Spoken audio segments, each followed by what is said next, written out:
नमस्कार, मैं हूं अखिल पाराशर। आप देख रहे हैं देश दुनिया की अहम खबरों का एक खास कार्यक्रम न्यूज फोकस। चलिए सबसे पहले नजर डालते हैं इस हफ्ते की अहम सुर्खियों पर। एशियन गेम्स के आयोजन स्थल ग्रीन और स्मार्ट तकनीक से लैस। चीन दुनिया का टॉप डिस्प्ले निर्माता बना हुआ है। तंजानिया में ब्रेक डांसिंग की बढ़ती लोकप्रियता। अब समाचार विस्तार से। चीन में होने जा रहे हांगझो एशियन गेम्स में सभी स्टेडियम और स्थल इको फ्रेंडली होंगे, जहां हरित बिजली का उपयोग किया जाएगा और गेम्स खत्म होने के बाद उन्हें अन्य उद्देश्यों के लिए उपयोग में लाया जाएगा।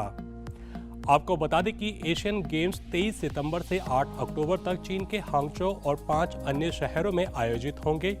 54 स्थानों में खेल आयोजित किए जाएंगे।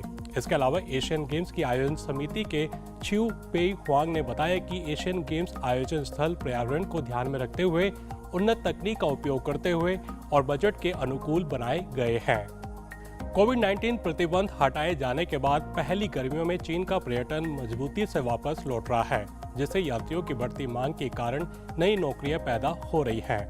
चीन के तटीय शहर शामन में कई पर्यटक इस गर्मी में लौट रहे हैं। कुछ लोग अपनी छुट्टियों की यादों को कैद करने के लिए बुनियादी कैमरे वाले शौकिया फोटोग्राफरों को काम पर रख रहे हैं।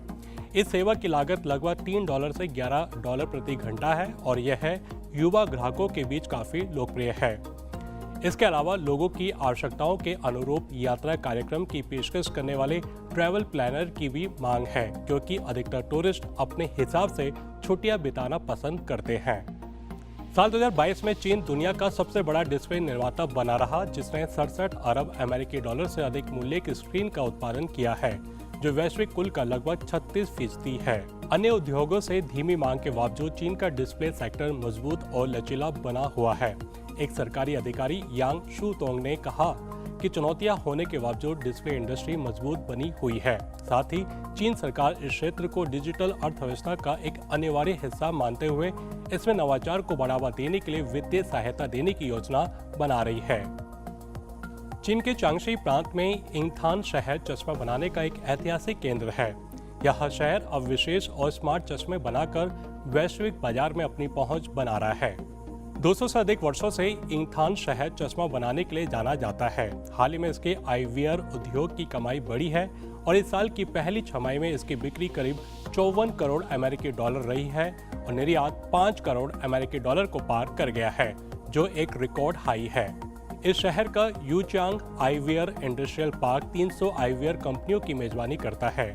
साल 2016 के बाद से इसके चश्मे के निर्यात में सालाना 20% की वृद्धि हुई है, जो साल 2022 में 10 करोड़ अमेरिकी डॉलर से अधिक हो गया है। दक्षिण अफ्रीका में फकामा और फुमजा नाम की दो बहनें एक ऐसे खेल में भाग लेती हैं जो कठिन भी है और अनोखा भी, वो है तलवारबाजी।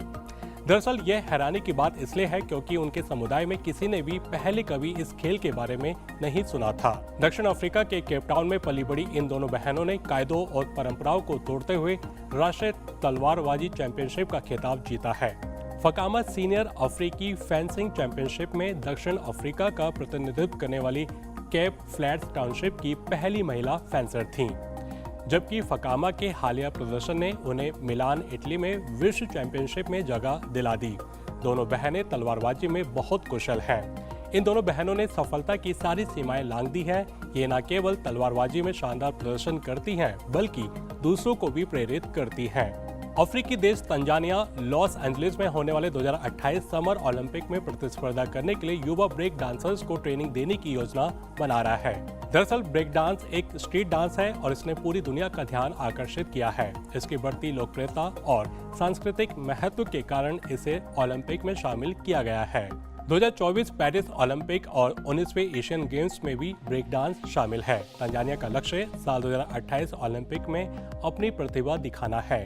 तंजानिया इस नए खेल को लेकर उत्साहित है और लगभग 50 युवा ब्रेकर हर हफ्ते अभ्यास करते हैं, यहाँ तक कि इससे पैसे भी कमाते हैं।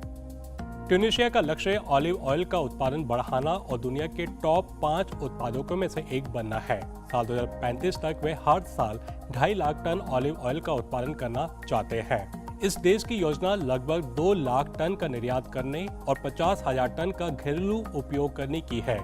ट्यूनीशिया में जैतून की खेती महत्वपूर्ण है, जो लगभग 30% खेती योग्य भूमि को कवर करती है। उन्होंने साल 2023 में 1,25,000 टन ऑलिव ऑयल का निर्यात करके 65 करोड़ डॉलर से अधिक की कमाई की है। ट्यूनीशिया अपने ऑलिव ऑयल निर्यात को जापान, चीन, भारत और अन्य अफ्रीकी देशों जैसे नए बाजारों में विस्तारित करना चाहता है। ऑस्ट्रेलिया से एक हैरान करने वाला मामला सामने आया है, जहां एक महिला के दिमाग के अंदर एक जीवित कीड़ा पाया गया है। इसे मनुष्यों में इस तरह के संक्रमण का पहला मामला बताया जा रहा है। इस मामले को लेकर डॉक्टर्स भी हैरान हैं।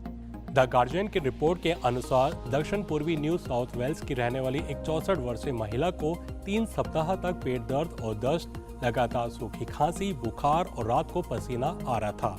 जब महिला की मस्तिष्क का डॉक्टरों ने MRI स्कैन किया, तब ये हैरान करने वाला मामला सामने आया। तो ये थी इस हफ्ते की अहम खबरें। अब चलते हैं हमारे एक स्पेशल सेगमेंट न्यूज स्टोरी की तरफ। 23 सितंबर को शरद विषुव है, यानी ऐसा समय बिंदु जिसमें दिन और रात लगभग बराबर होते हैं। यह एक ऐसा समय होता है जब पृथ्वी की धुरी ना तो सूर्य की ओर झुकी होती है और ना ही दूर। इस दौरान पृथ्वी का ढाल 0 डिग्री होता है और सूर्य सीधे भूमध्य रेखा के ऊपर होता है। इस दिन चीन में चीनी किसानों का फसल उत्सव मनाया जाता है। इस साल यह तीसरा फसल उत्सव है और यह देश के किसानों के लिए विशेष रूप से बनाया गया पहला राष्ट्रीय त्योहार भी है। इस उत्सव का उद्देश्य किसानों और कृषि व ग्रामीण क्षेत्रों में काम करने वाले सैकड़ों लाखों लोगों का हौसला अफजाई करना है, साथ ही उनके सम्मान, खुशी और लाभ की भावना में बढ़ोतरी करना है।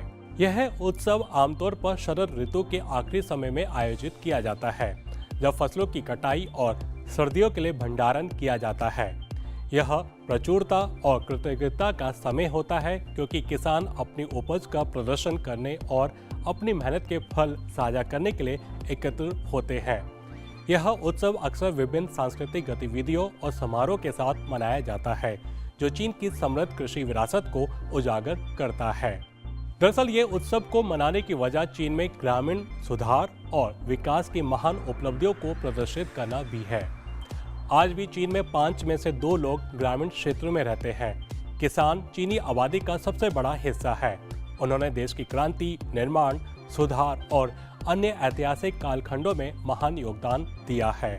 यह कहा जा सकता है कि कृषि और ग्रामीण किसानों की समस्या राष्ट्रीय अर्थव्यवस्था और लोगों की आजीविका से जुड़ा एक बुनियादी मुद्दा है। कृषि मजबूत है या नहीं, ग्रामीण क्षेत्र सुंदर है या नहीं और किसान समृद्ध है या नहीं, इससे करोड़ों किसानों की उन्नति और खुशी की भावना निर्धारित होती है। फसल उत्सव का एक मुख्य आकर्षण यहाँ होने वाली भव्य दावत है। परिवार और समुदाय एक भव्य भोजन तैयार करने और साझा करने के लिए एक साथ आते हैं, जिसमें ताजी कटी हुई फसलों से बने व्यंजनों की एक विस्तृत श्रृंखला शामिल होती है। यह पर्व न केवल फसल की प्रचुरता का प्रतीक है, बल्कि परिवारों के पुनर्मिलन और उनके संबंधों को मजबूत करने का समय भी है।